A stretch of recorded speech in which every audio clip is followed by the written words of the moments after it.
Muy bien, chicos, bienvenidos a los nuevos ingresantes. Vamos a realizar una pequeña primera capacitación en un tema bastante esencial como es la entrevista clínica. Esta primera parte se va a encargar a nuestro compañero Antonio. Así que, Antonio, por favor. Hola chicos, ¿cómo están? Bueno, como decía Krivi, primero, bienvenidos todos. No sé si se me puede ver bien. Ahí está. Claro, como decía Alexander, esta parte es la primera, se podría decir, la primera sección, la introducción que va a hacer a toda la parte de psicología o parte, claro, de psicología contextual que estaremos llevando durante un mes y medio aproximadamente, que realmente son 6 sesiones, así que no se hacen tanto. Es primordial poder entender esta primera parte sobre la entrevista clínica para poder entender lo demás, ¿no? Para que haya una sintonía en torno a lo que estaremos hablando después. Entonces, ahora, explicado esto, podemos continuar ya con la primera sección. Escribí. Listo. Ok. Entonces, eh, primero tenemos que conocer lo que es la entrevista clínica, ¿no? Acá el doctor Cismarcito nos dice que es un espacio de encuentro humano donde escuchar con empatía puede marcar el inicio de un proceso de transformación, ¿no? Tal vez algunos de ustedes ya habrán llevado el curso, ¿no? Como tal de entrevista. Sin embargo, como saben, la entrevista clínica tiene otros aspectos fundamentales. Entonces, primero, ¿qué es lo que hace un psicólogo clínico? ¿Qué es lo que o bueno, de qué es de lo que se encarga? ¿Qué es lo que hace que sea diferente, por ejemplo, de una entrevista organizacional, que sería una entrevista de trabajo como tal, etcétera, ¿no? Y el psicólogo clínico se puede definir de manera general como un profesional de la salud mental que se encarga de la evaluación, en algunas situaciones el diagnóstico, el tratamiento y la prevención de trastornos de la conducta, trastornos psicológicos. Y obviamente para esto utiliza enfoques científicos, ¿no? Hay un montón de enfoques de los cuales podría pasarse este profesional de la conducta humana. Sin embargo, desde un enfoque más contextual, siguiente por favor, podemos decir que el psicólogo clínico es el profesional que evalúa, interviene en el malestar psicológico, considerando la conducta en función del entorno. Igual, tranquilos, esto ya lo irán entendiendo después en un tiempo más. Y también entender la historia del individuo. O sea, hablamos de comportamientos que se van a dar en función de algo. O sea, ellos o los individuos, los consultantes, van a aprender ciertas conductas en función a lo que les resulta más útil, ¿no? En su entorno, en su contexto. Entonces, además de esto, bueno, es ya bastante obvio que van a aplicar métodos basados en evidencia, obviamente para promover el bienestar. Okay, entonces, una vez entendido este punto de lo que hace un psicólogo clínico, podemos pasar con la siguiente, por favor.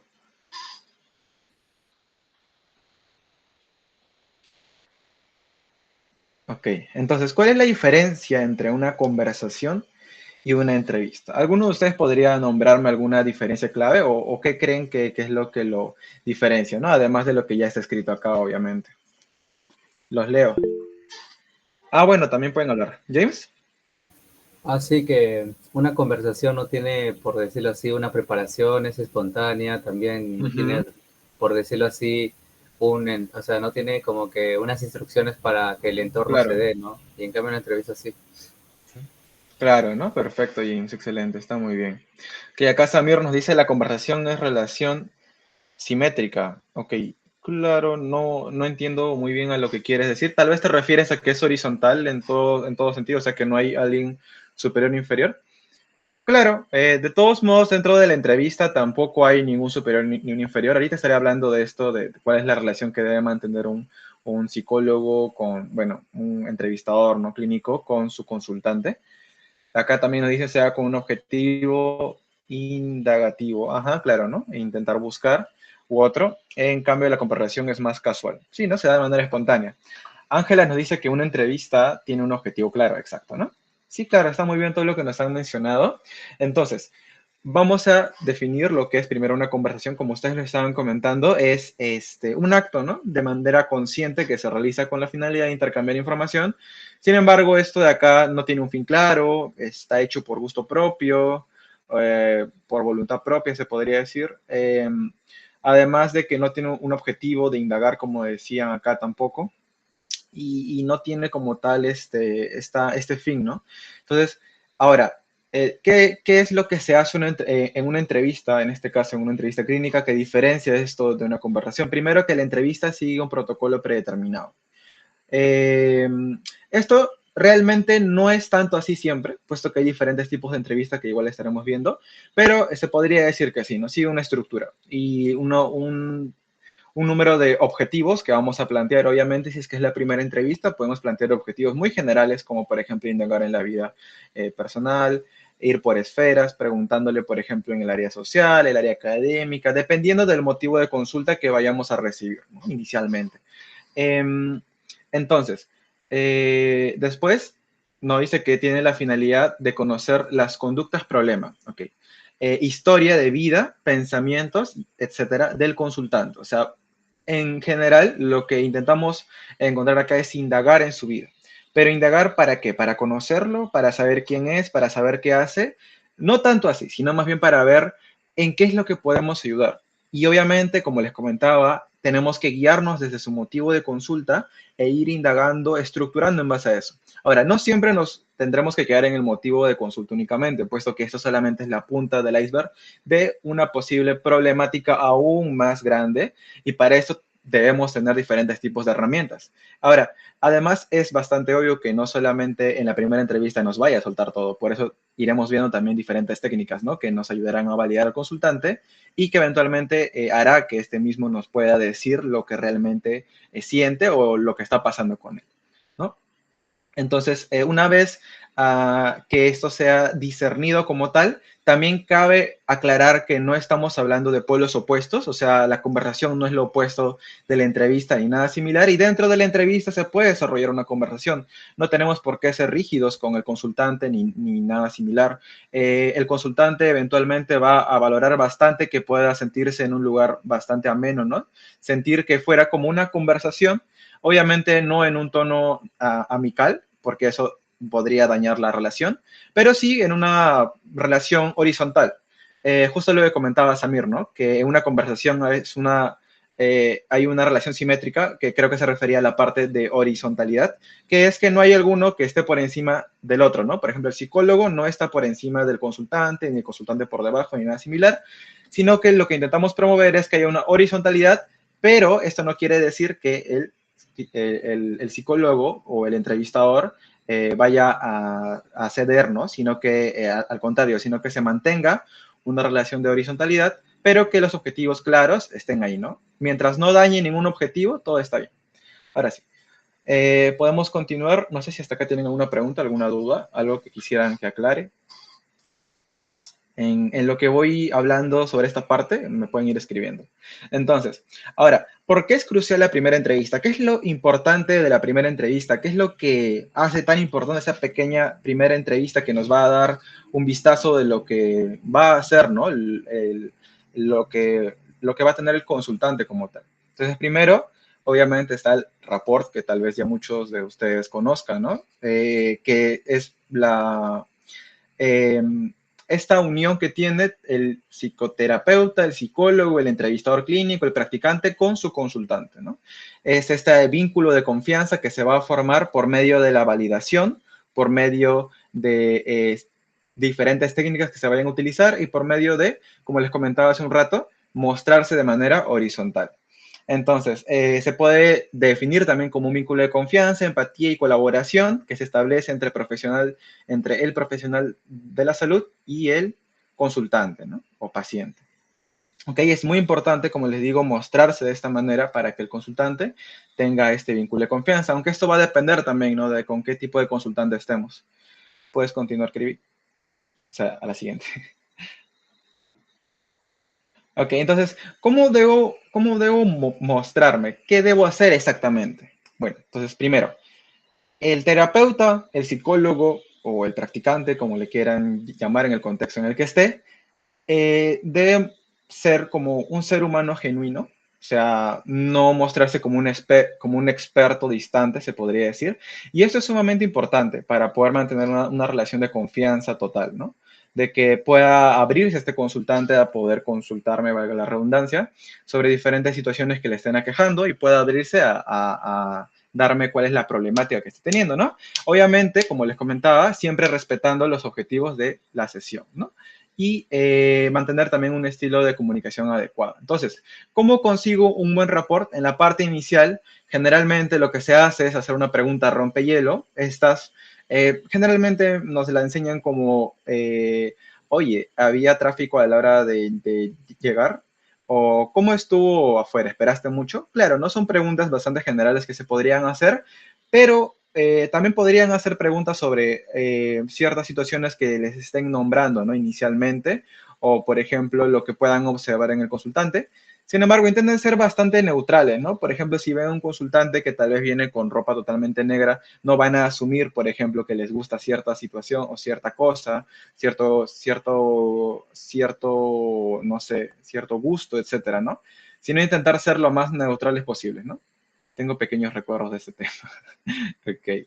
Eh, Mientras voy escribiendo, a algunos de ustedes se les ocurre una pregunta rompehielo que no sea la típica que siempre escuchamos en clase. Y mientras voy hablando, por ejemplo, podemos preguntar por algún gusto personal, que eso es bastante importante, creo yo. Al menos en lo personal me ha servido bastante. Por ejemplo, iniciar conversando, ¿no? Presentarte y decir, ¿no? Tu función y todo ello, y en torno vayas avanzando, tal vez la persona te vaya a nombrar algo y tú puedes indagar respecto a ese gusto, a eso que te ha mencionado, tomándote unos 3 minutos, 5 minutos tal vez para poder conversar, tampoco extenderlo tanto, y ese interés que vas a demostrar va a hacer que el consultante pueda abrirse un poco más contigo, ¿no? También va a depender mucho de con qué grupo etario estés trabajando, pero generalmente esto funciona en la mayoría de situaciones. También puedes responder de manera curiosa o interesada en lo que te esté mencionando, ¿no? Ok, esa es en la parte inicial, obviamente, cuando todavía no hemos entrado al motivo de consulta o cuando recién estamos entrando a este mismo. Ahora, en la parte del medio y la parte final, para mantener este rapport, este pequeño chispazo que hemos iniciado, si es virtual, si tuvo problemas para conectarse, sí, ¿no? Eso también puede funcionar. A mí sí me ha funcionado, la verdad. Entonces, en la parte media y final, intentar hacer una constante validación, pero ojo, tener cuidado con esto, porque no podemos validar siempre todo, ¿no? Porque tampoco sería bueno ser condescendientes todo el tiempo. Sería la validación de experiencias, sensaciones, emociones, que pueden provenir de conductas problemáticas o no, ¿ok? Entonces, estas de acá van a ser las situaciones que el consultante vaya a sentir subjetivamente, sus experiencias, ¿no? Por ejemplo, si es que te comenta que hubo una situación en la cual él se sentía muy nervioso, muy tenso y lo que hizo fue no exponer, puedes decirle que está bien sentirse así, que no tiene nada de malo, que es una emoción más, una validación de las emociones, pero como tal mostrarte tal vez un poco distante con esa conducta problemática que hayamos podido observar. Ahora, esto solamente es una pequeña introducción. Para ello debemos haber definido, bueno, tendríamos que haber definido si es que esta conducta es problemática para el consultante, porque no podemos asumir que algo es malo o bueno para él si no sabemos cuáles son sus valores o a dónde él o dónde es que él se está queriendo orientar, ¿no? Si es que observamos que esto le está dificultando hacer alguna actividad que para él es importante, podemos catalogarlo como una conducta problema, pero no podemos decir algo así como lo que estás haciendo está mal. Está mal no salir a exponer, ¿no? Porque romperíamos ese vínculo de una, ¿no? Ok, acá me han estado escribiendo, James me dice un ejemplo sería, ¿puedo robarles un minuto de su tiempo para que me cuenten qué ánimo se animaron a venir a clases? En la terapia sería un poco más neutro. Y no terminé de entender eso muy bien, pero ok, gracias, está muy bien tu aporte. Carmen dice, le preguntas por su imagen de icono de Meet. Sí, también. Sí, también puede ser, ¿no? Qué fina manera para la conversación, James. No entendí muy bien lo de James. A ver, no sé si es que alguien me podría ayudar a eso. No sé si Alex, ¿tú lo entendiste? A ver, ¿me ayudas a leerlo, por favor? Mientras voy leyendo eso. Mm, Creo que se refiere a que a la forma de rompehielo sería la forma graciosa que suena. ¿Con qué ánimo se animaron a venir? ¿O lo entendí así? Perdón, James, no he entendido de lo que me contaste, pero está muy bien. Gracias. Autocorrector, ok. Ángela me dice, también hay algunos pacientes que llegan con audífonos. Podríamos preguntar qué está escuchando para que validemos sus gustos. Sí, claro, podría ser, ¿no? Sobre todo también importante si es que está en la consulta con audífonos, una buena manera de poder comunicarle que no puede estar en la consulta con audífonos porque estamos teniendo una entrevista, podría ser esa, ¿no? Decirle que, claro, ¿no? ¿Qué estás escuchando?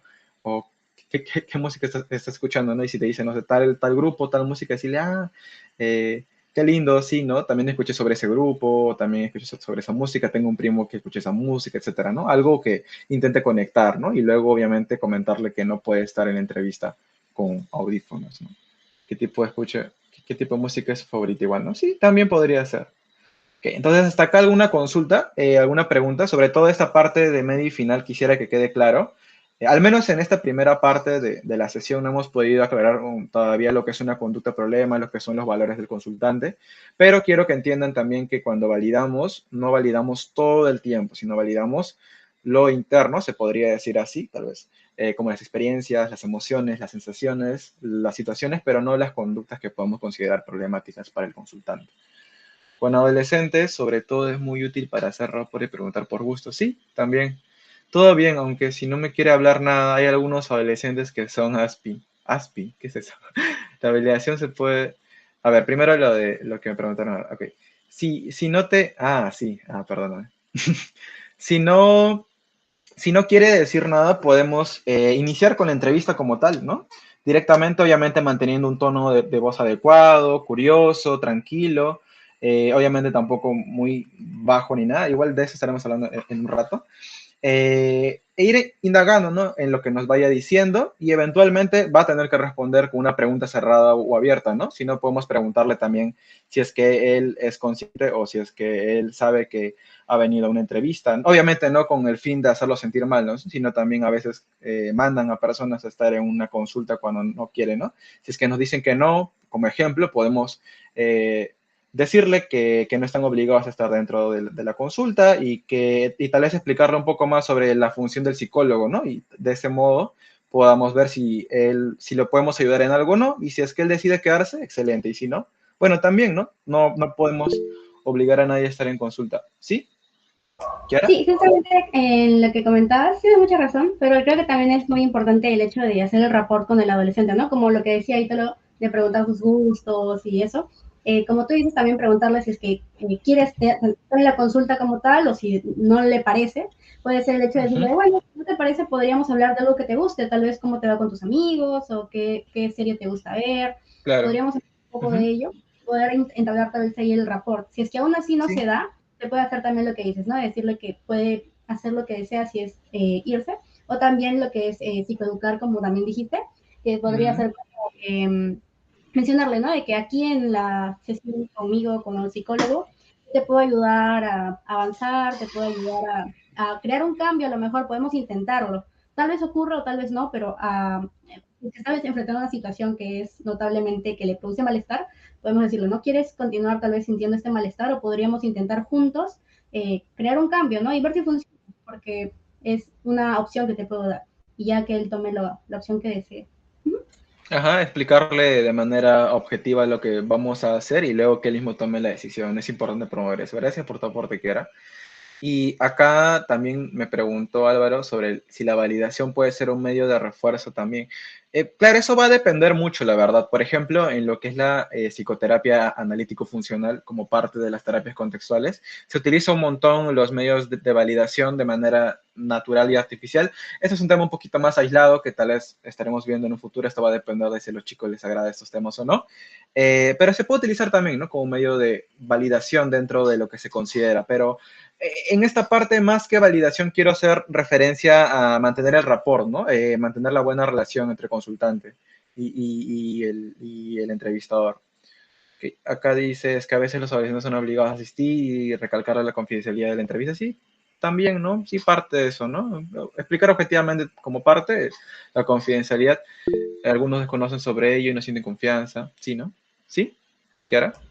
Con respecto a lo que dijo Álvaro también, me parece interesante lo de la validación como medio de refuerzo, ya que también es una de las cosas que se toca en FAB, ¿no? En la terapia analítico-funcional.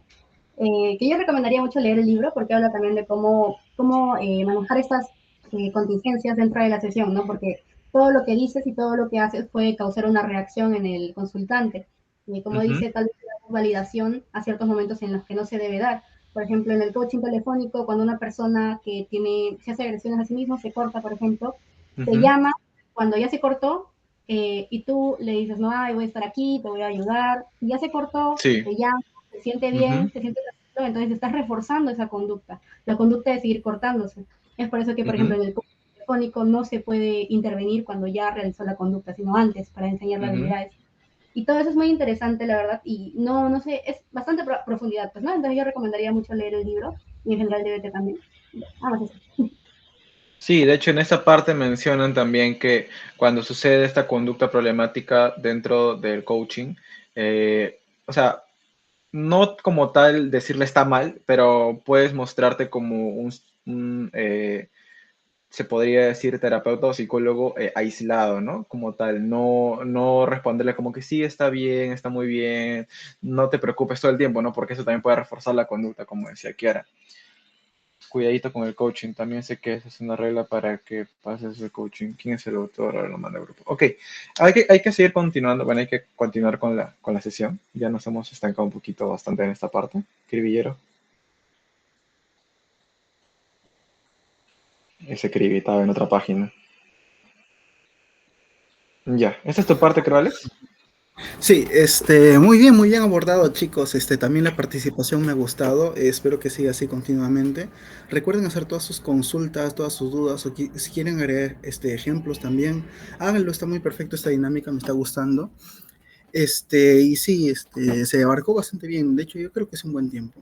Muy bien. Ahora vamos a pasar un poco a lo que viene siendo un esquema. A ver, las entrevistas, si bien pues tienen pues quizás una estructura, son ordenadas, tienen un propósito, tienen un objetivo, yo creo que la sesión que más estructura tiene o que es más generalizable es la primera, ya que las otras pues van a depender mucho de lo que quieras trabajar tú según el modelo que vas a estar utilizando en la terapia. Entonces, vamos a analizar primero lo que viene siendo una primera entrevista, el cómo abordar por primera vez al paciente, qué cosas hacer en relación a la primera entrevista, y las siguientes pues van a seguirse dependiendo de los modelos, dependiendo de los conceptos teóricos que vas a tú utilizar o de las herramientas que vas a emplear para poder lograr distintos tipos de objetivos. Entonces, es por eso que vamos a tocar lo que viene siendo el esquema de la primera entrevista, y pues en sesiones posteriores vamos a ir tocando pues más que nada los conceptos teóricos y más generales de cada tipo de terapia para pues en cada necesidad, en cada objetivo se establezcan los esquemas de sus sesiones de forma práctica un poco.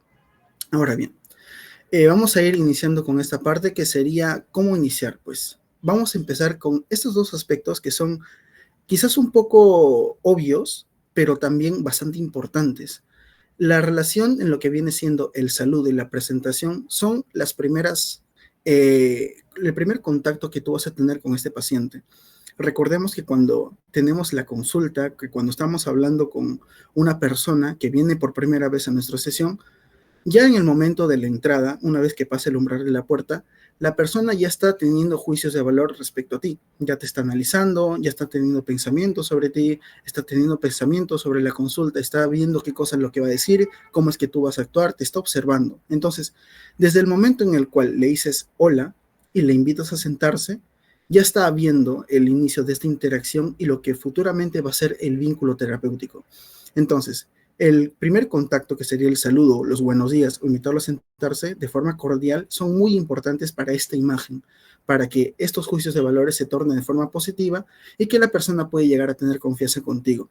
Del mismo modo, la presentación es totalmente importante. El consultante, recordemos que no te conoce y tenemos que presentarnos nosotros. Podemos quizás utilizar otros factores como si somos estudiantes, lo podemos decir, que estamos ya en últimos años de carrera y pues vamos a encargarnos de la orientación y la consejería. O si ya somos egresados, podemos hablar de, pues, quizás alguna experiencia que hemos tenido, quizás con las poblaciones en las cuales nosotros nos enfocamos, etcétera. Todo esto con la finalidad de que la persona obtenga confianza, obtenga que de tu parte hay una persona experta, hay una persona que sabe de lo que habla y una persona en la cual puede confiar sus problemas para que pues se resulte estas sesiones, porque muchas veces la primera sesión llega a ser la última, porque hay distintos aspectos que no se toman en consideración. Después de la presentación ya viene la parte del report, que si bien digo que este es un esquema, en realidad no es tan rígido. Como bien mencionó mi compañero Antonio, el report se expresa en toda la entrevista, se expresa en todo lo largo, desde el saludo hasta el final, y se seguirá expresando a lo largo de todas las sesiones. El objetivo de esto es establecer esta confianza, o lo que yo conozco como vínculo terapéutico. Este vínculo, esta naturalidad, esta confianza que tiene el consultante contigo, se establece de esta manera. Ahora bien, uno de los objetivos más importantes, como mencionó mi compañero Antonio, es la parte de disminuir la tensión. Recordemos que las consultantes, al momento de llegar por primera vez a nuestra consulta, lo que están trayendo consigo son sus preocupaciones, son sus miedos, son los problemas que han tenido durante todas las semanas, meses o quizás años. Entonces tienen un cúmulo de pensamientos, tienen un cúmulo de sensaciones también, tienen una nube dentro de ellos. Entonces, si no logramos sacarlos de esa nube, distraerlos o despegarlos de ella, muy probablemente o no te quieran decir nada, o lo digan de forma desorganizada, o te quieran aporrear de información y no tengas tiempo para poder reorganizar a la persona. Para evitar todos esos contratiempos, lo que podemos hacer es utilizar esta herramienta maravillosa que es las preguntas rompehielo, que son más que nada preguntas banales, utilizadas de una forma natural, porque no podemos forzarlas, tenemos que intentar utilizar un lenguaje que se acomode a nosotros mismos. Si la persona o el consultante nota que nosotros estamos forzando esta pregunta rompehielo, lo que va a generar es el efecto contrario y va a disminuir la confianza. Entonces, hay que saber cómo utilizarla, hay que tener una cierta naturalidad para que nosotros tengamos la posibilidad de, pues, reducir la tensión que trae esta persona y, pues, nosotros poder abordarla de una mejor manera. Ahora bien, lo que muchas personas se equivocan, más que nada cuando estamos nuevos en esto, lo que viene siendo la entrevista, es preguntar directamente después de hacerle pasar, te sientas y le dices, ¿cómo estás? Eso está mal. ¿Por qué? Porque si no hacemos esta bajada de tensión inicial, lo que originamos es que la persona directamente te lance todos sus problemas a la cara y tú no puedas quizás manejarlo a tiempo. O quizás la persona no llegue a establecer esta confianza, esta relación de humano a humano para poder decirte los problemas y pues normalmente te va a mentir o te va a decir nada o te va a decir no sé, etc. Muy bien. Entonces, una vez realizada esa pregunta rompehielo, realizada la forma de abordar en relación a cómo disminuir la tensión del paciente, vamos a pasar a sus datos, lo que se conoce como datos de afiliación. Esto varía, esto es algo solamente protocolar, pero es necesario, tipo para saber los datos, saber el DNI, el contacto, el número de teléfono es muy importante para pues establecer la comunicación directa con el paciente, el hecho de reorganizar las sesiones, el hecho de preguntarle, y quizás en el modelo DBT, que es algo que más adelante van a ver, mis compañeros hablaron de distintos términos, y yo entiendo que muchos no los conozcan. Entonces, dentro de un tipo de terapia llamado DBT, hay un pequeño, una parte de organización que se llama coaching telefónico, que es importante para que la persona pueda consultar al terapeuta en situaciones donde se siente en límite. Entonces, es por eso que es importante tener los datos. Y más que nada también para el registro del HC o de la historia clínica y del paciente mismo en un historial médico, si estás trabajando en una clínica o en una posta. Muy bien. Algo que me olvidé mencionar en la parte anterior. Si bien lo de datos de afiliación es algo protocolar, hay que también tener creatividad para poder preguntarlos, porque muchas veces las personas pueden sentirse quizás invadidas si tú le estás preguntando, ¿dónde vives? ¿Cómo te llamas? ¿Estás soltero o casado? Dame tu número, dame tu DNI, etcétera. No, hay que preguntarlo de forma bonita. Quizás en vez de decirle, ¿dónde vives? Le podemos preguntar, ¿de dónde nos visitas? O en el momento del nombre, preguntarle, ¿cómo te llamas? ¿Y cómo te gustaría que te llamen? Para poder ir estableciendo esta parte del reporte. Entonces, es importante todo eso, la naturalidad y la soltura que tú tengas al momento de fluir dentro de la entrevista. A mí me gusta utilizar esa palabra de fluir. Muy bien, ahora, la parte del encuadre. Esta parte es muy importante y muchas veces se olvida en relación a la práctica cuando uno estamos siendo nuevos en esto. El encuadre sirve para nosotros brindar la información de nuestro servicio, porque sí, estamos brindando un servicio. Entonces, el consultante tiene que entender el servicio que está aceptando. Tienen que entender distintos temas de confidencialidad, que es muy importante en relación que lo que se va a hablar acá no va a salir de la consulta. luego de las bases teóricas, porque si bien nosotros les vamos a brindar herramientas, les vamos a brindar herramientas que sean validadas por la psicología basada en evidencia, o sea, según modelos teóricos, experimentos empíricos. Entonces no le estamos soltando cualquier cosa porque sí, sino estamos utilizando una base, un fundamento teórico. Luego viene siendo un poquito explicación de cómo van a ir las sesiones, porque la persona se va a preguntar, ¿cómo van a ser? Le podemos preguntar la duración, le podemos decir la duración, le podemos decir si va a ser semanal. Hay algunos lugares donde lo hacen 2 veces a la semana, y también podemos agregar eso de los límites de falta, porque muchas veces lo que nosotros queremos es la continuidad de la que la persona venga y siga viniendo para poder establecer este progreso. Pero ¿qué pasa si no lo hace? No lo podemos permitir, hay que castigarlo de cierta manera, y para eso pues establecer un límite de faltas y que la persona pues se motive cada vez más a seguir viniendo. Y luego en relación un poco, no tanto solamente estudiantes, también egresados, la parte de la supervisión. Muchos al momento de egresar creen que por ya tener el título, ya tener sus especializaciones, etcétera, no toman en cuenta esta parte de supervisión que es totalmente importante. El hecho de tener tus casos y poder supervisarlos con otras personas es muy positivo para que tú sigas teniendo muy buenas sesiones y seguir empleando mejor la forma en cómo buscar los objetivos del paciente. Entonces, la supervisión también es bastante importante en cualquier momento que vayas a tener un caso. Bueno, pasamos a lo que viene siendo la carnecita del asunto. El motivo de consulta. Ya, hasta el encuadre es tú hablando como loro. Ahí habrán pasado aproximadamente entre 5 o 6 minutos. Menos si es que hablas bastante rápido. La cuestión es que se entienda. Pero una vez después del motivo de consulta, ya el escenario es para el consultante. En el motivo de consulta, lo que tú vas a preguntar es la razón por la cual él está acudiendo a tu consulta. Aquí es donde se va a notar más que nada el producto de tu rapport, de la cantidad de confianza que ha ganado el consultante contigo. Ahí vas a poder notar si es que la persona te quiere comentar cosas, si no lo quiere hacer, si tiene problemas al momento de decirte algo. Y eso también es una conducta que también se tiene que resaltar, porque si la persona no te quiere decir algo, aún después de haber establecido ese rapport, hay algo que está sucediendo. Entonces, hay distintas maneras de abordarlo. En relación al motivo de consulta, lo que podemos hacer son distintos tipos de paráfrasis para no utilizar el típico ¿cómo estás?, sino ¿en qué te podemos ayudar? ¿Hay algo de lo que quisieras hablar? ¿Hay algo que se está preocupando últimamente? Etcétera. Distintos tipos de paráfrasis. Y después de este motivo de consulta, lo que vamos a hacer es centrarnos en él. Vamos a detallarlo, vamos a explorarlo, vamos a necesitar distintos tipos de herramienta que en sesiones posteriores les vamos a ver con más detalle, pero más que nada es intentar abordar de forma íntegra todo lo que viene siendo el motivo de consulta, y para ello utilizamos algo llamado áreas. Utilizan distintos nombres, pueden ser áreas, pueden ser esferas, pueden ser ámbitos, etcétera. Pero son distintas secciones de la vida de la persona que se ven afectadas por este motivo de consulta. Puede ser que la persona viene con el motivo de consulta de me he peleado en casa con mi familia. Ya. Entonces, ¿en qué áreas está afectando eso? ¿Cómo le afecta de forma familiar? Es obvio que le está afectando. Pero ¿cómo le afecta de forma emocional? O en su círculo social. O quizás también le está afectando a nivel académico, quizás también está afectando a nivel laboral, quizás le afecta también con su pareja, etcétera. Entonces, hay distintas cosas que podemos preguntar y lo podemos dividir para que sea un poco más organizado en estas áreas, esferas, etcétera. Ahora, ¿cómo vamos a surcar a través de este motivo de consulta?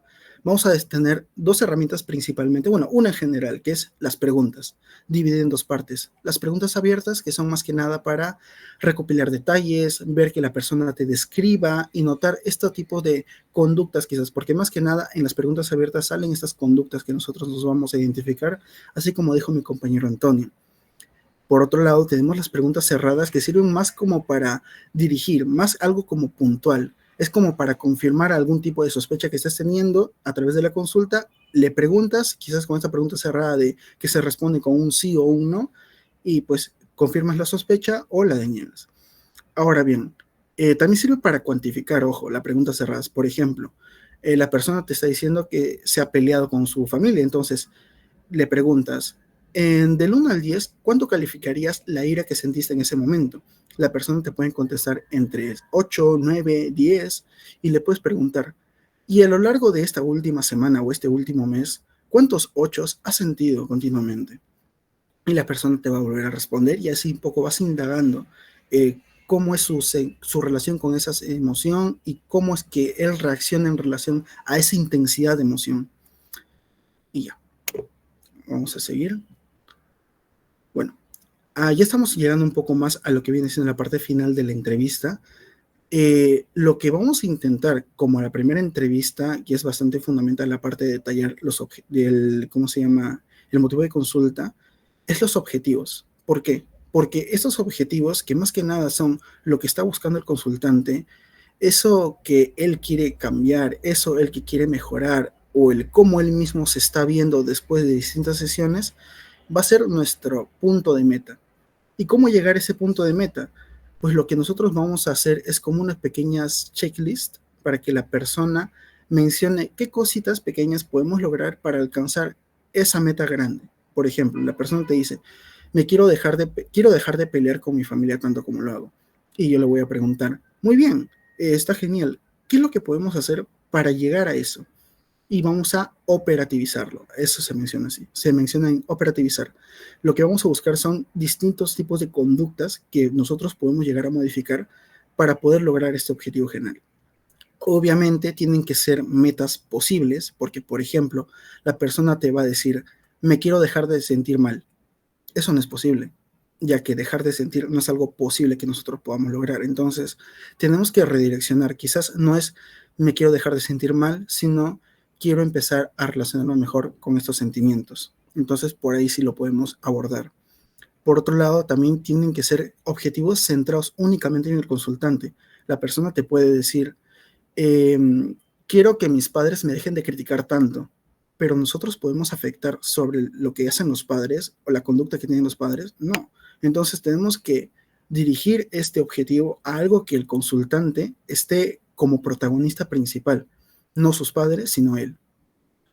Y por último, bueno, penúltimo, la verdad, o antepenúltimo, es el resumen o las dudas. El resumen, ya lo vamos a ver un poquito más adelante, que es una técnica de entrevista en donde nosotros validamos en relación a que la información que nos está brindando el paciente o el consultante son datos importantes que nosotros estamos tomando en cuenta y le estamos escuchando. Entonces utilizamos el resumen más que nada para eso, para evidenciar que le estamos escuchando y también para corregir información, porque muchas veces podemos tener un error al momento de anotar o recordar cierta información.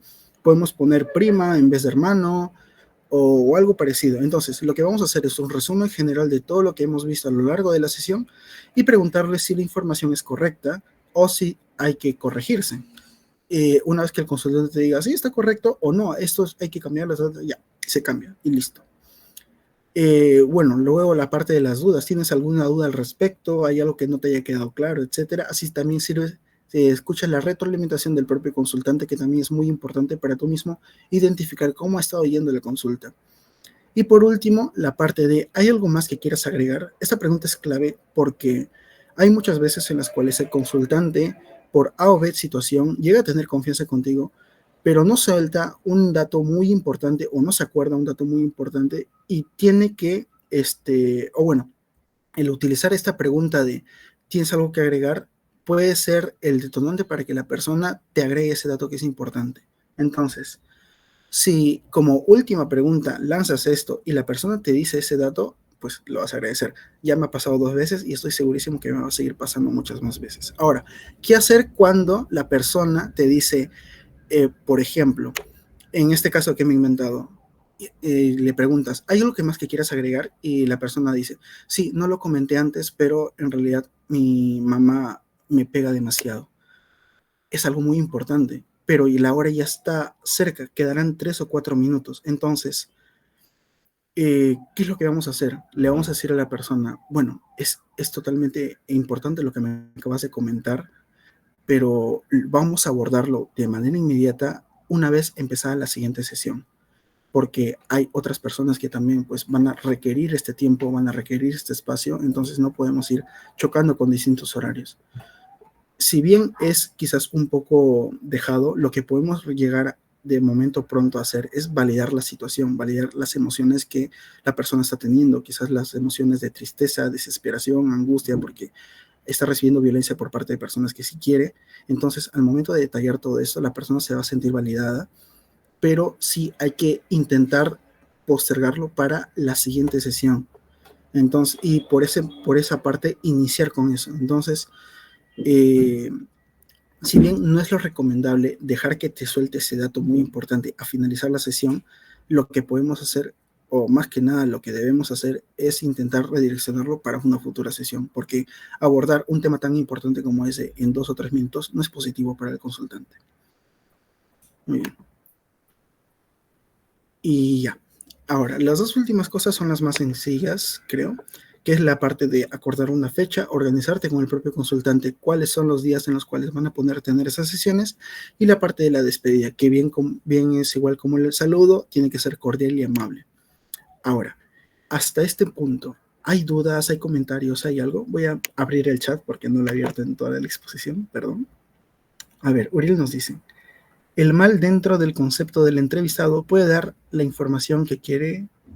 El mal dentro del concepto del entrevistado puede dar la información que requiere del objetivo. Desviar esa perspectiva como si no existiera o fuera imposible en una entrevista del ámbito clínico. ¿Es adecuado? Ok, para este punto hay que analizar el que entiende como mal. Si él habla de mal de las emociones, hay que quizás detallar el aspecto de que las emociones no son negativas ni positivas. O sea, son emociones, son naturales y todos las sentimos. Si bien hay emociones que son un poco más desagradables que otras, es importante que la persona entienda que aunque las emociones sean desagradables, no son emociones inútiles, sino nos sirven para distintas cosas. Por ejemplo, la envidia nos sirve muchísimo, ¿para qué? Para fijar esas cosas que nosotros queremos y vemos en otras personas, pero no tenemos. Entonces, nos impulsa a hacer algo.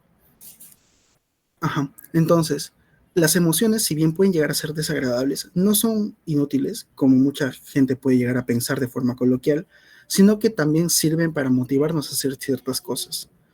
Eso se puede ir tratando en sesión, pues más que nada empezar por el aspecto de que la persona considera que las emociones son negativas o son malas. Sí, no sé si eso responde a tu pregunta, Uriel. ¿Me comentas? A ver, Álvaro. Para el saludo y el despido no se tiene que hacer contacto físico, ¿verdad? Evitemos el contacto físico, porque no todo el mundo le gusta el contacto físico. Creo que no a muchos, no sé en proporción cuánto será, la verdad, pero hay quienes sí. Hay quienes sí les gusta el contacto físico y hay a quienes el contacto físico las tranquiliza. Eso es también cierto. Pero más que nada por un tema de imagen, por el tema de que las personas pasan por el consultorio, te ven por la ventana abrazando al consultante, puede ser quizás un poquito raro, o la mamá del consultante está pasando por la ventana y te ve abrazando al consultante. O sea, puede llegar a ser hasta un poquito peligroso. Evitemos el contacto físico, pero hay ciertos momentos, ya la experiencia te dirá, en los cuales puedes acercarte al consultante, darle unas palmaditas en las espaldas o reconfortarle con un pequeño tacto para poder seguir estableciendo este vínculo, que es también muy importante. El contacto físico ayuda muchísimo con el vínculo, como también lo destruye por completo. Hay que saber cuándo hacerlo. Esto más ya lo indica un poco la parte de la experiencia. Contacto, no, conmigo no, por favor. Ajá, una invasión personal que se puede malinterpretar muy fácil. Es por eso que yo les digo, se evita esa parte del contacto físico, pero también hay que resaltar el hecho de que en ciertas personas, en ciertos casos, puede funcionar muy bien y te puede funcionar para seguir estableciendo este vínculo terapéutico de una buena manera, pero sí, no hay que ir por ese lado. Como cuando te ponen la mano en el hombro, ajá, más o menos. Creo que es importante la intuición y el tacto, pero más cuando los construimos tomando recomendaciones de otros colegas terapeutas. Sí, yo creo, he escuchado de personas que dan las capacitaciones que yo estoy recibiendo, las cuales comentan que si bien no tienen muchos casos en los cuales tuvieron contacto físico con la persona, hay ciertos momentos, más que nada en PAF, que ya lo ha mencionado bastante mi compañero Kiera y Antonio, donde el hecho del contacto físico puede producir conductas clínicamente relevantes que son necesarias de observar. Entonces, el contacto físico es un tema que puede servirte mucho Puede ayudar a la terapia, ayudar al vínculo, pero sí hay que tener mucho cuidado al momento de realizarlo. Muy bien. ¿Alguien más tiene una duda, una consulta para pasar a un siguiente pequeño tema? ¿Desarrollo físico es necesario? Sí, sí. Carmen tiene muchísima razón. En relación a neurodivergencia, es algo bastante importante. Bueno, vamos a pasar con lo siguiente. Ahora vamos a pasar un poco a unas cuantas técnicas de entrevista. Por relación a tiempo, voy a mencionar un poco lo que viene siendo el concepto de cada una de mis perritos. Terrible. Ya. Bueno, primero, técnica de... Sí, así se llama mi perro Titán. Técnica de concordancia. En esta técnica... terrible. A ver, en esta técnica, lo que básicamente vamos a intentar realizar nosotros es hacer bienvenidas. La técnica básicamente nos dice, nosotros somos hospederos y el paciente es el huésped. Tenemos que tratarlo como tal. Tenemos que tratarlo como si el consultorio fuese su casa y nosotros los estamos recibiendo en nuestra casa. Entonces tiene que sentirse cómodo, tiene que sentirse importante y tiene que sentirse tranquilo. Más que nada, para que la sesión pueda fluir. La técnica de estructuración nos dice que si bien nosotros lo que intentamos es mantener una comunicación a nivel de conversación, porque esto no lo mencioné antes, me olvidé, pero creo que sí lo mencionó mi compañero Antonio, es que si bien nosotros tenemos una jerarquía o un esquema en relación a la entrevista, lo que tenemos que cultivar es que la entrevista suene como conversación. Entonces, si la persona detecta que nosotros estamos utilizando un esquema demasiado rígido, va a tener un poco de desconfianza o quizás le va a desmotivar el contar distintas cosas. Tenemos que nosotros lograr un tipo de entrevista que suene a conversación. Y la técnica de estructuración nos dice que si bien esa es nuestra intención, en realidad existen roles que se tienen que notar, que se tienen que remarcar. Y ya pues es eso, la parte de remarcar el rol del psicólogo y la persona que es consultante. La técnica reflejo está muy de la mano con la parte de la validación, porque la técnica de reflejo nos menciona en el cual nosotros vamos a hacer como esa pared que produce el eco de los pensamientos o las palabras del consultante. Tenemos que quizás podemos utilizar lo que viene siendo los resúmenes, podemos utilizar lo que viene siendo las paráfrasis o distintos tipos de validación para que la persona en retroalimentación a sus palabras pueda comprender quizás si lo que está realizando o lo que está haciendo va acorde con lo que es importante para ella o quizás no. Y entonces la persona se escucha a sí misma en base a nosotros mismos y ahí quizás puede abrir otra perspectiva o otra forma de ver las cosas. Luego viene la parte de la técnica de aceptación. Esa es bastante simple. Es básicamente el utilizar, sean onomatopeyas o pequeñas frases de validación para la persona, como puede ser, ajá, claro, o asentir la cabeza de esta forma para que la persona vea que le estás escuchando. O decir cosas como, sí, continúe, claro, entiendo, cosas así. Para que la conversación siga fluyendo y la persona siga mencionando algo y no piense que tu mente voló a otro sitio. No, sino hay una atención directa. Muy bien. Ahora, la técnica de silencio, muy importante. Normalmente nosotros pensamos que en consulta tenemos que ser unos loros y los consultantes tienen que ser unos loros. No. La técnica de silencio sirve muchísimo. No sé si alguna vez han escuchado del el silencio es terapéutico. Y la verdad es que sí. Hay muchas situaciones en las cuales necesita espacio el consultante. Puede ser espacio para pensar, espacio para equilibrarse, espacio para mencionar algo importante, espacio para el dramatismo, etc. El espacio o el silencio es muy necesario. Por ejemplo, ¿qué pasa si viene un consultante, te suelta algo bastante importante y luego se desregula, empieza a llorar, empieza a soltar de forma, ¿cómo se dice?, dramática las lágrimas? Entonces, ¿qué es lo que vamos a hacer? Le vamos a decir, no llores, no llores, no llores. No, vamos a dar ese espacio o ese silencio para que la persona pueda soltar un poco la emoción y nosotros ir hablando después de un rato. ¿Para qué? Para que la persona entienda que hay un momento en el cual sí puede expresar la emoción, que expresar la tristeza no está mal, sino que hay formas de regular y gestionarla mejor. Entonces, el silencio por eso es importante. También para cuando la persona no sepa cómo decir algo, tenga una duda, no la vamos a cortar ahí. y vamos a quitarla de sus ideas, sino que vamos a dar ese espacio para que la persona pueda estructurar mejor el pensamiento que tiene y poder decirlo de una mejor manera. A ver, James nos dice, en el día a día no hay lugar para el silencio. La consulta debe ser ese espacio que te saque de la actitud natural del día a día. Exacto. Formemos en la consulta ese contexto distinto que la persona no tiene en otro sitio. Porque si bien la persona puede estar con una vivencia experiencial bastante trágica, nosotros podemos ser ese lugar nuevo que la persona va a poder aperturarse para poder sentir un cambio y ver ese cambio. Nosotros podemos llegar a ser ese punto inicial de la transformación del paciente. Muchas veces decimos, la consulta es el punto inicial o es la puerta que te va a permitir poder desarrollarte a ti mismo. Y lo podemos hacer siendo un espacio o un contexto distinto al que tiene la persona, para que todo este aprendizaje, toda esta historia personal se vea interrumpida por algo distinto que va a ser nuestro espacio, nuestra consulta. Muy bien.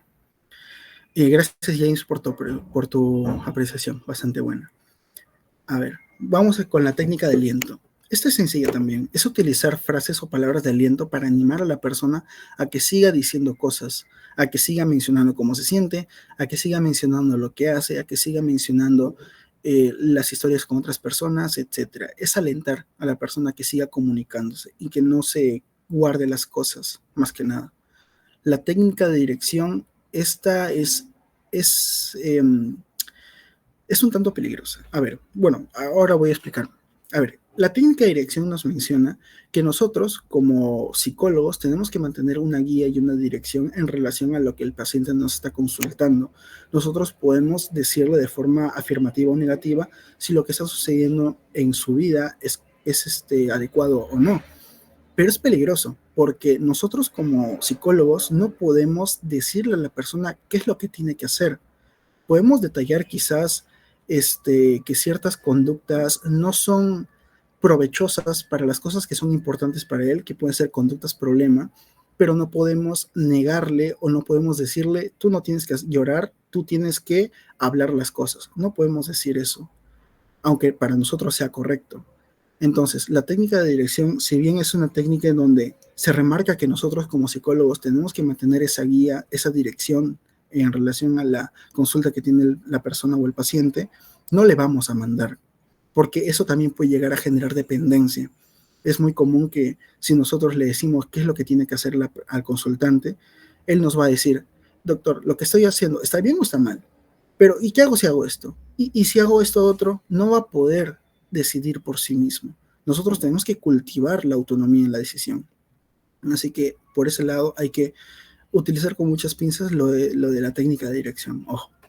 Y por último, creo, la técnica de cierre. Esto es más que nada lo de los resúmenes, pero en versión técnica. Bueno, creo que la técnica sale en el resumen, pero bueno, más que nada es eso. En esta técnica de cierre nosotros utilizamos distintos tipos de resúmenes. Utilizamos resúmenes para cada área o esfera de la que he estado hablando. Por ejemplo, después de toda la esfera académica, vamos a hacer un pequeño resumen con todo lo que nos mencioné en esta esfera para corregir o validar la información. Si todo es correcto, chévere, pasamos a la siguiente esfera. Si no, cambiamos, hacemos las pequeñas modificaciones y pasamos a la siguiente esfera. Y luego hacer un resumen general y dar la reflexión al respecto. ¿Para qué? Para que la persona entienda que, aún siendo la primera sesión, ya se está llevando algo. Ya se está llevando una forma de pensar distinta, se está llevando una forma de ver las cosas distinta, un nuevo aprendizaje. Es la parte importante que nosotros tenemos que también llegar a realizar con el consultante. Y también pues la parte de las tareas o referencias a otras sesiones, si es que es posible. Quizás le podamos comentar, la siguiente sesión vamos a abordar esto, vamos a hacer esto otro, vamos a enfocarnos en esto que me has comentado al final, etc. Entonces, todo eso lo podemos hacer según la técnica de cierre. Y creo que eso es... Ajá, eso es todo por mi parte. Les dejo con Antonito. Ay, perdón. ¿Hay alguna consulta, chicos, con todo lo que hemos visto de técnicas? Perdón, Antonio, que te corte. Está bien, creo que te perdono solo por ahora. No, ya. ¿Hay alguna consulta que alguien tenga? Quizás James, Uriel, ¿alguien?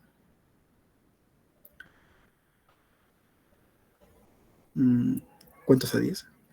5, 4, 3, 2, 1. Ya, ahora sí, Antonio, son tuyos.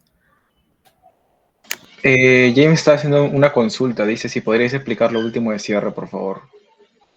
Perfecto. Perdón, me distraje, no lo leí. Muy bien.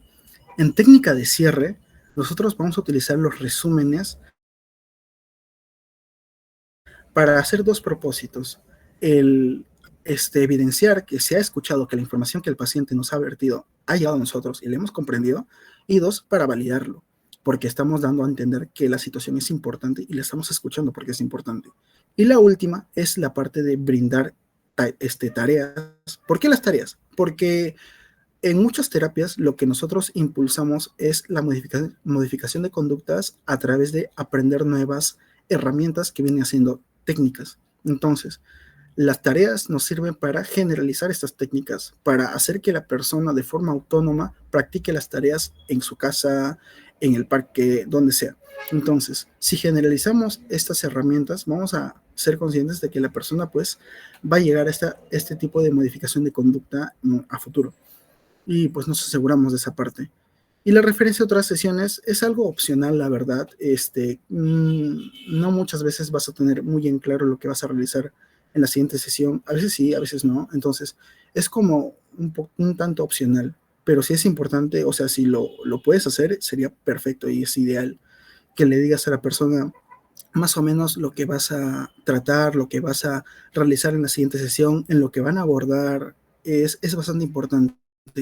Y en mi experiencia personal en consultantes, les da cierta tranquilidad porque ya sabe lo que va a venir en la siguiente sesión, ya se lo espera y quizás hasta los anima a venir la siguiente sesión. Ya, muy bien. A ver, vamos primero con Samir. Si el paciente aún no quiere hablar o no dice nada del tema, a pesar de que le preguntes, ¿qué se podría hacer? Hay tres cosas que podemos realizar. La primera sería intentar distraerlo. Yo utilizo, más que nada con adolescentes, utilizo el tema de los hobbies. Muchas veces preguntar de forma directa por temas muy personales siendo adolescente es bastante choqueante y bastante complicado el que te lo exprese. Entonces, hablar de cosas banales como sus gustos personales, sean musicales, sean de película, de libros, etcétera, puede distraer a la persona y te va a ti evidenciar distintas cosas que son importantes para la persona. Y según estas cosas importantes, vas a poder ir repreguntando lo que en un inicio querías hacer, pero de una forma un poco distinta, para que la persona se sienta un poco más en confianza de realizarlo. Otra cosa que se puede hacer y que es también muy importante, pero muchas veces hace sentir incómodo al psicólogo, es la confrontación. La confrontación es más que nada el hecho de decirle a la persona, siento que no quieres decir algo porque tienes un conflicto que puede llegar o que yo te puedo estar incentivando. ¿Me quieres comentar al respecto? Y la persona te va a decir, pues quizás sí, o sea, no me agradas. Te puedes decir así directamente, no me agradas, no me caes bien, no estoy conectando contigo. Y lo podemos dejar ahí. Es importante también entender que quizás el vínculo o la relación que podamos llegar a tener con el consultante no se va a dar. Y muchas veces no es tan esencial esto. Quizás tú no eres o tú no eres el psicólogo para él. Y es perfecto. La verdad no tiene por qué afectarte. Hay muchos tipos de psicólogo, muchos tipos de naturalidades, muchos tipos de personas o personalidades. Entonces, si no se da la relación contigo, puede ser con otra persona. Y eso es también algo que nosotros tenemos que entender. Y la última cosa que podríamos hacer es el hecho de intentar motivarlo. ¿Cómo? En DBT se conoce algo como contrato conductual. Y más que nada sale de la parte de la, ¿cómo se llama? De la confrontación. Le podemos decir a la persona, si es un adolescente, tu mamá te trajo acá. ¿Tú crees que saliendo, no habiendo hablado casi nada acá, te va a dejar de molestar? El adolescente va a decir, no, me vas a ir molestando, me vas a ir preguntando, etcétera. Y yo le voy a responder, ¿y no sientes que sería mejor quizás conversar un poco, ya que estamos acá, ya has invertido una cantidad de dinero, tenemos tiempo disponible, hemos iniciado recién la consulta, hay cosas que podemos abordar, cosas que quizás te puedan llegar a servir, ¿no quieres intentarlo? Entonces le invitamos a que la persona, o retarlo también, si tú crees que tienes un problema, bueno, sientes que tienes un problema bastante complicado, ¿no quieres quizás probar si yo soy capaz de poder darte una nueva perspectiva para eso? Entonces, podemos quizás abordarlo de distintas formas, no yendo de una manera tan lineal, quizás utilizar el reto o la confrontación o el compromiso de la persona, porque fuera de la consulta le van a seguir preguntando, le van a seguir gritando, le van a seguir consultando. Entonces, ¿qué pierde? Que te diga, ¿qué es lo que pierde? ¿Qué es lo que pierde diciéndote las cosas que él se guarda a ti? Hay algo que está perdiendo, hay algo que le está molestando, y si le está molestando, ¿qué cosa es? Y ya por ahí estás iniciando la consulta. Si la persona te responde qué es lo que le está molestando, ya estás iniciando la consulta. Muy bien. Rosa María nos dice, Cristian, no entendí muy bien lo de la técnica de dirección. A ver, la técnica de dirección, como bien mencioné, es una técnica que nos menciona que nosotros como psicólogos tenemos que ser la guía o el aconsejamiento de que si las cosas que está haciendo el consultante están bien o mal. Yo dije por eso que hay que agarrarlo con pinzas, ya que en realidad nosotros como psicólogos no podemos aconsejar o mandar, mejor dicho, mandar. La palabra es mandar. De que podemos aconsejar, sí, pero no podemos mandar. Pero las personas pueden malinterpretarlo y entenderlo de otra manera. Si nosotros les aconsejamos, la persona va a decir, ay, el psicólogo me dijo que haga esto.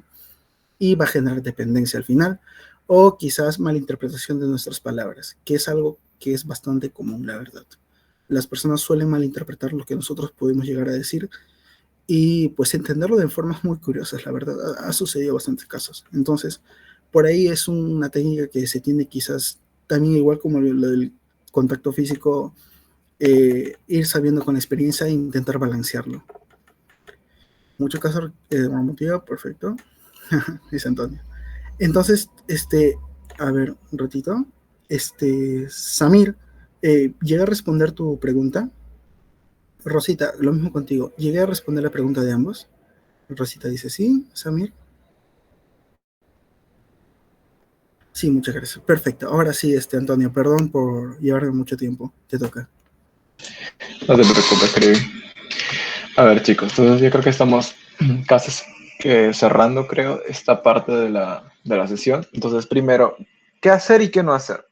No, ya hemos hablado en general de cómo va a ser la entrevista, qué es lo que estamos haciendo, cuál es el fin de esto, cuáles son las técnicas que podemos utilizar, pero ahora hay que hacer un resumen de qué es lo que se debe hacer, se podría decir, y qué es lo que de preferencia no hagamos, ¿no? Siguiente, Crivi.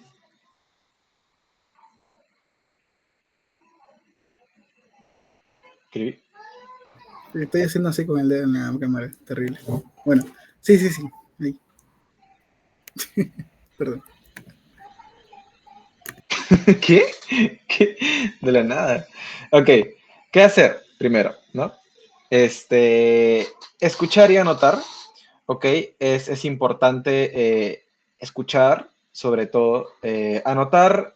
Esto va a depender ya. Generalmente, los cursos en la universidad, sobre todo la parte de TOE, nos enseña de que es importante anotarlo todo. Realmente esto va a depender de cómo tú te organices, ¿no? Anotar es importante, pero tienes que también explicarle al consultante que tú vas a anotar ciertas situaciones que pueden ser relevantes para que el tratamiento, para que lo que sea que se vaya a hacer terapia, la orientación, pueda ser más fructífera, ¿no? Al final y al cabo, porque hay consultantes que pueden ser un poco, tal vez, o pueden incomodarles esta clase de situaciones, ¿no? Escuchar es súper importante. Ahora, ¿cómo yo demuestro que estoy escuchando? Generalmente con frases como ya lo mencionó Alex, comentarle como que sí, entiendo, está bien, claro, ok, o asentir nada más con la cabeza, la verdad es que sirve un montón. Esto va a hacer que el consultante se sienta escuchado. Otra cosa de cómo poder también hacer que el consultante se sienta escuchado es hacerle lo que es el parafraseo, que entiendo que Alex también lo comentó. Entonces, eso es importante, ¿no? Súper importante para también mantener lo que es el rapport. Luego, identificar las conductas problema. Ahora, haciendo una pequeña definición, por así decirlo, una conducta problema va a ser toda aquella conducta que no es que sea mala ni buena, ¿ok? La verdad es que dentro de esto hay un montón de situaciones que tocar, pero por así decirlo, para resumirlo, primero tenemos que entender como una previa de que no hay conductas malas ni buenas, justo como Alex le estaba mencionando, puede ser que algunos consultantes te digan, es que yo me siento triste y esto está mal, ¿no? Entonces, generalmente esto puede ser algo que puede suceder, ¿no? Entonces ahí tenemos que hacer un poco de psicoeducación. Entonces, ahora sí, la conducta problema es aquella conducta que va, se desalinea o no va en dirección a lo que el consultante desea conseguir. Ahora, ¿qué es lo que desea conseguir? Eso lo vamos a ir analizando en torno a la entrevista o a las sesiones que vayamos a ir teniendo. Y si notamos que hay alguna conducta que le está dificultando poder conseguir esto, ahí está, esa es la conducta problema. No es lo que tú crees que está mal, ni lo que el mundo cree que está mal, ¿no? Ni se tienen pensamientos distorsionados ni nada similar, sino que es lo que, es lo que esté afectando directamente al consultante y a lo que él quiere conseguir. Entonces, tenemos que identificar esto punto a punto. Y obviamente, si es que se puede también, y dependiendo del enfoque en el que estés, al menos en este caso que estamos haciendo, que es introducción a lo que es las terapias contextuales, se tendría que hacer lo que es el análisis funcional de la conducta, ¿no? En base a esta conducta problema. Luego, validar y psicoeducar, es importantísimo esto. Como les comentaba anteriormente, la validación va a ser la herramienta fundamental para que la entrevista pueda seguir dándose. Y la parte de psicoeducar es importante también, justo como lo mencionó Alex, ¿no? Pueden haber consultantes que te comenten que, oye, uno de mis metas es no sentirme triste, entonces esto no puede ser una meta como tal, pero tampoco le tenemos que decir, oye, eso está mal, esto no es una meta, sino que podemos comentarle de manera discreta, de manera tranquila, como que sentirse triste es una emoción más de las que tenemos, tiene una función, ahí estamos psicoeducando, ¿cierto? Estamos hablándole y comentándole objetivamente lo que es una emoción. Entonces, esto no solamente sucede con emociones, también puede suceder con ciertas conductas, ¿no? Hay personas que suelen estar expuestas toda su vida a ser invalidados emocionalmente, conductualmente, sobre diferentes situaciones en su día a día, y estar tan acostumbrados a eso puede hacerles pensar ellos mismos que tal vez una conducta que les está ayudando a alcanzar sus objetivos o le podría ayudar es algo que está mal. Entonces, ahí tenemos que psicoeducar también para que él mismo pueda saber si es que lo que está haciendo le está ayudando o no, ¿no? Al final, el psicólogo no es el que decide, sino el consultante. Siempre tenemos que trabajar con esto, ¿no? Y finalmente, avanzar por esferas y en orden. Esto es importante para no perderse, para mantener una linealidad. Cuando digo por esferas, hago referencia a hacer preguntas y consultas por áreas, ¿no? El área social, el área académica, puede ser el área familiar. Esto va a depender, o sea, su jerarquía va a depender del motivo de consulta y lo que el consultante también vaya mencionando. Ok, ¿hasta acá alguna duda? A ver, voy a leer lo que es el chat. Ángela dice, en ocasiones el paciente se distrae y se pierde en la hilación de la entrevista por estar concentrado en lo que se anota y se cierra. Puede ser contraproducente. Sí, puede ser contraproducente, claro, ¿no? También hay que saber, bueno, esto ya es parte de habilidades propias, ¿no? Del psicólogo, psicoterapeuta, practicante. Anotar de manera discreta, rápida, la parte central, o si es que es algo bastante extenso, poder comentarle que eso es importante y que entienda, ¿no? En ese sentido, esto. Obviamente de una manera muy discreta y tranquila. Kiara dice, muchos consultantes se asustan cuando escribes porque creen que dijeron algo que demuestra que está mal o así. Sí, también sucede esto a veces, ¿no? Algo que yo suelo hacer también cuando sucede esto es no, por ejemplo, si es que hay algo muy, o sea, que yo considero que se puede tratar o que yo considero que el consultante puede verlo como algo malo, directamente no lo escribo, simplemente lo mantengo ahí hasta que acabe la entrevista y luego anoto algunas situaciones que podrían ser importantes, ¿no? Para la entrevista. Y James nos comenta, es como filtrarle la información y conocimientos de a poquito, parecido a darle cucharada de sopa a un niño. Okay. ¿Esto hace referencia a psicoeducar o a qué, James? Más o menos. Mientras me vas escribiendo, vamos a la siguiente parte. Sí, ok. Alex, siguiente, por favor. A ver, Kiara nos dice, es muy bueno lo que dijiste de decirle desde un inicio que se encuadre, tomamos nota de unas cosas, pero que no se asuste, sí, también es. Ok, ahora, ¿qué no hacer, por así decirlo? ¿Qué es lo que deberíamos evitar hacer dentro de la consulta, que es solo escuchar y no anotar? Ok, puede parecer un poco contradictorio, pero anotar, solamente anotar, digo, a ver, escuchar y no anotar, puede ser contraproducente para poder tener la información ahí, ¿no? Es importante también poder anotar las partes importantes, sea en una tablet, en una hoja, etcétera, lo que se tenga a la disposición. Y al revés, ¿no? También solamente anotar y no escuchar es aún peor todavía, ¿no? Porque no tendríamos nada para poder hacerlo. Entonces, ahora también. Lo que generalmente escucho es decirle su diagnóstico, ¿no? Es como diagnóstico realmente, ¿no? Es como que, sí, he notado que tú tienes depresión en la primera consulta. Realmente esto no se debe hacer bajo ninguna situación. Así tú seas un diagnosticador, un profesional, yo creo que no es relevante al 100%, a menos que sea útil para el consultante, como en algunas situaciones, pero de preferencia no. Y si lo vas a hacer, hacerlo de manera tranquila, ¿no? Y explicándole qué es lo que sucede, explicándole que esto no lo etiqueta, que él no es se podría decir como lo dice el DSM-5, enfermedad mental. Él no es ese trastorno tampoco, ni nada similar, simplemente es algo que él está padeciendo y que puede solucionarlo, ¿no? Siempre hablar de este modo.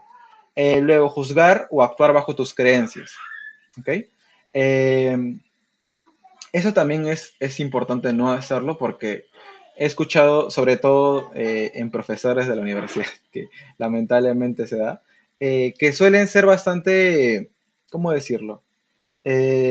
Juzgar bajo sus propios criterios. También he visto a algunos profesionales hacer esto, lamentablemente, y suele ser un error común, ¿no? Inicialmente, trabajar bajo nuestros criterios, bajo lo subjetivo que creamos, ¿no? Y es importante mantener una actitud objetiva y neutral sobre las situaciones que vayan a suceder, ¿no? Importantísimo. Y si es que va a haber alguna situación, bueno, y también tener la mente abierta, poder entender los diferentes fenómenos que puedan suceder, ¿no? En consulta y las diferentes expresiones que pueden haber. @elvites, @solicí, oye, de verdad, los peores profesores de toda la facultad. Y después, indagar en la historia de vida sin un orden coherente. Eso también es algo que no se debe hacer, como les comentaba. Es importante poder mantener un orden en torno a las esferas o las áreas que se vayan a ir preguntando, más que por lo que pueda hacer el consultante, sino por lo que te puede hacer contraproducente a ti mismo, ¿no? Al final anotar en uno y el otro, puedes tener anotaciones dispersas sin un orden lógico, además de que el consultante va a decir, oye, me ha vuelto a preguntar por esto otra vez, entonces es bueno cerrar un área y luego comenzar con otra. Y si es que hubiera alguna pregunta extra que puede suceder, ¿no? También volver, ¿no? Nada de esto es totalmente cerrado, sino que pueden haber situaciones en las cuales estas reglas puedan romperse, pero de manera mínima, ¿no? Algo que me gustaría añadir acá como entre el medio de qué hacer y qué no hacer es la autorrevelación. Esto también es muy importante, pero va a depender mucho, ¿no? Hay situaciones en las cuales la autorrevelación, que puede ser entendida como comentarle al consultante alguna situación que te haya sucedido a ti mismo y que refleja lo que también él puede estar pasando, es importante. A veces y a veces no. Ahora, ¿cuándo sí, cuándo no? Generalmente, yo, bajo lo que yo considero, realmente no soy experto en este tema, pero bajo lo que yo he podido ver, hay situaciones en las cuales, por ejemplo, cuando una persona sufrió de algo bastante grave o alguna invalidación, discúlpenme, en alguna situación o está afrontando un problema súper importante y considera que no hay nadie que le entienda, pueden hacer una pequeña autorrevelación, ¿no? Sobre alguna situación que hayan pasado similar. Y esto va a hacer que el consultante se sienta entendido y escuchado y te considere un ser humano más que ha pasado por problemas, ¿no? Ahora, creo que no es importante no hacerlo cuando el consultante tiene un problema muy similar a ti. O sea, cuando, por ejemplo, a ver, no se me ocurre un ejemplo muy claro, pero cuando tiene algo muy similar aquí, porque puede haber un anclaje, ¿no? Y puede haber una subjetivización del problema. Puede ser que tú te hayas anclado tanto a eso que ya vas a tener una manera diferente de tratar al consultante y eso es algo que se tiene que evitar, obviamente, ¿no? Para no dañar la relación entre consultante y entrevistador, practicante o terapeuta, ¿no? Ahora sí, voy a resolver las dudas que están acá en el chat y me dicen, a ver, Jane dice, coincido con lo que Ara tenía un compañero de secundaria que se ponía ansioso cuando el psicólogo tomaba notas. Sí, esto puede suceder, ¿no? Va a depender del consultante, como les digo. Esas son pautas generales, entonces al final todo esto lo van a tener que adaptar a su consulta. Lo que es que no hacer tampoco es como decisivo 100%, simplemente es una forma de poder ordenarlo. Va a depender, como les digo, mucho de su consulta, ¿no? Ok, entonces, Ellis me dice, yo creo que se tendría que aclarar desde el principio que cuando está notando algo es porque haya hecho algo mal, sino sí, claro, esa es parte del encuadre, ¿no? La mente es frágil. Okay. Se nos olvida con tanta información proporcionada al paciente. Sí, eso puede pasar, ¿no? Por eso les digo que es importante que puedan anotar. Ok. James dice, hay que tener una buena claridad de qué conceptos son relevantes para ordenar la info que nos proporcionen nuestros pacientes con mucho detenimiento. Si no, podemos asumir muchas cosas y hasta proyectarnos con los pacientes. Sí, lo de proyectarse sucede.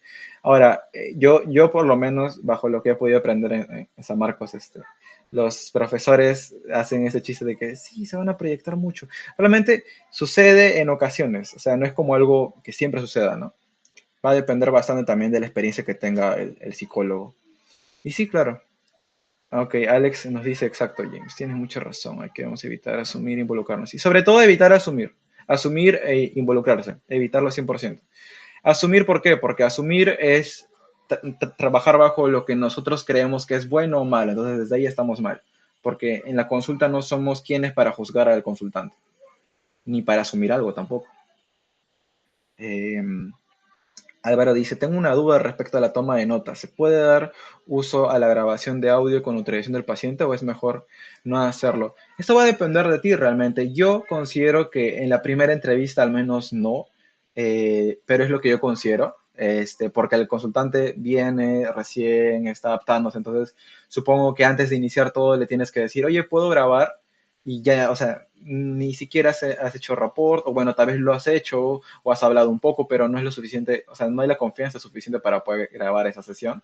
Ahora, si va a ser en una sesión muy adelante, por ejemplo, en la sexta sesión, donde ya hay una confianza centrada, y le dices, oye, en esta sesión deseo grabar esto porque va a ser importante para la consulta, para el tratamiento. Entonces, ahí puede ser. Entonces, va a ser un depende realmente, pero yo considero que en la primera al menos no. Siempre es bueno anotar, como les digo, ¿no? O si tienen una muy buena memoria, solamente escuchar, pero no creo que eso sea siempre, la verdad. Ok. Samir dice, ¿es lo adecuado o no decir al paciente por qué toma notas? Sí, es adecuado, pero tener un criterio también para decírselo, ¿no? No le vas a decir, tomo notas o voy a tomar notas de lo que creo que está mal, ¿no? Porque así no es realmente, sino que puedes decirle, sí, claro, antes de iniciar la consulta quisiera comentarte que voy a estar tomando algunas notas en una hojita porque esto nos va a servir para poder continuar con lo que es el tratamiento, etcétera, ¿no? Y si te pregunta, ¿estás anotando esto? ¿Estás anotando esto? Le comentas, ¿no? De que, claro, estoy anotando lo que yo considero relevante para poder seguir con la entrevista. Y ya, o sea, no es tampoco situación de esconderle algo al paciente, sino de mantener esta relación, ¿no? De confianza siempre. El real, soy ese. Y lo otro, con el contacto físico, ¿en qué caso se emplearía o no? Claro, como lo comenté en el chat, y creo que también lo dijo Alex, esto va a depender. Si es que el consultante se lanza, ¿no? Por ejemplo, a darte la mano para despedirse, pues yo creo que un acto regular podría ser devolverle y decirle, claro, ¿no? Hasta la próxima, cuídese mucho.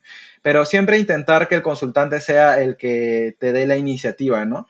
Generalmente, porque, y esto no porque esté mal que nosotros lo hagamos, sino porque no sabemos realmente cómo vaya a reaccionar, ¿no? El consultante. Y además podemos evitarnos malentendidos con esto también. Y pues como no sé, como se sabría si el paciente está apto para recibir un poco de contacto físico en casos. Lo mejor es evitarlo hasta que el consultante simplemente inicie, ¿no? Porque realmente no es indispensable el contacto físico, a menos que el consultante se muestre, ¿cómo decirlo? Es él el que inicia esto, ¿no? Si es que él viene y te quiere dar la mano, está muy bien, ¿no? Ahora, si te quiere abrazar, es algo diferente, ¿no? Podrías tal vez devolvérselo de manera así, nada más rápido y ya. Pero realmente esperar a que él lo haga, ¿no? No esto. Pero tampoco ir mucho más allá, ¿no? De abrazarlo un ratazo, apachurrarlo, darle un beso o algo así, ¿no? Eso ya estaría rompiendo el vínculo, ¿no? Que se tiene que mantener. Alex dice, importante, puedes usar la palabra clave para no anotar mucho. Sí, eso también me funciona. Puedes grabarte a ti explicando la sesión para finalizar, puedes anotar más adelante. Sí, también hacerte un audio. Se acaba la sesión y es un audio, no al toque. Ahí habla, bla, bla, 5 minutos o 10 minutos de todo lo que pasó. Ajá, chim, tap, tap, 2 palmaditas y queda. Besito. Queda. Ya. ¿Alguna otra duda, chicos? ¿Alguna otra pregunta? ¿Algo más que quieran añadir? Besito. Edson es tímido. Ya, hay que seguir entonces. Kirvillero. Ya, eso es todo. Gracias. Bien, chicos, vamos a ir con la parte práctica. Debería hacer primero la... Espera. Acá Sí, James sí. nos está preguntando. Dice, ¿podrías explicar un poquito más sobre escribir su diagnóstico? Ah, ¿te refieres a las partes de no hacer?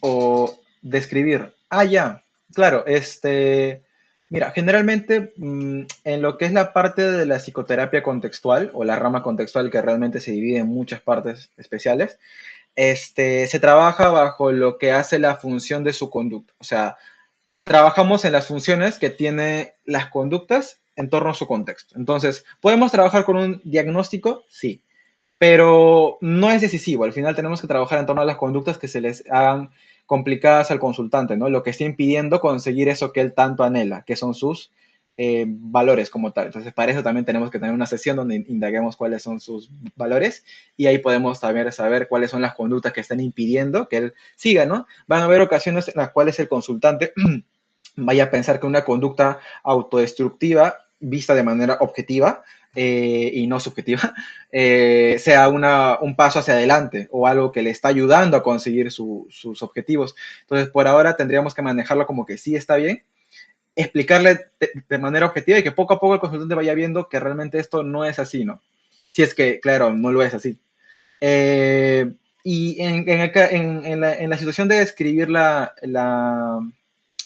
el diagnóstico es comunicarle que el diagnóstico no es decisivo, que por ahora está pasando por una serie de situaciones, una serie de conductas que pueden describirse bajo este diagnóstico, pero que en torno vayamos avanzando en las sesiones de tratamiento, esto va a ir cambiando, ¿no? Va a ir cambiando y eventualmente va a dejar. Entonces, no es que él sea la depresión, no es que él sea la ansiedad, él ha tenido una historia de vida larga, en este periodo de años está pasando por una pequeña situación de depresión, como ejemplo, y que después puede seguir como lo estaba haciendo antes, ¿no? Sin ningún problema conductual. Ok, claro, cada persona con depresión, por ejemplo, tiene diferentes problemáticas. Ajá, claro, ¿no? No podemos encasillar. Por ejemplo, una persona... Yo podría hablar una hora de por qué el DSM-5 está mal. O sea, no es que esté mal, sí sirve, pero no es como lo que te diga, jaja, si tienes depresión, tienes que tratar esto sí o sí. Es lo que decía Rives, la gente no es una etiqueta. Sí, la gente no es una etiqueta, eso está bastante claro, creo yo. Ok, entonces ahora sí podemos continuar, si es que esto ya quedó claro. Pasamos ahora sí a la parte final.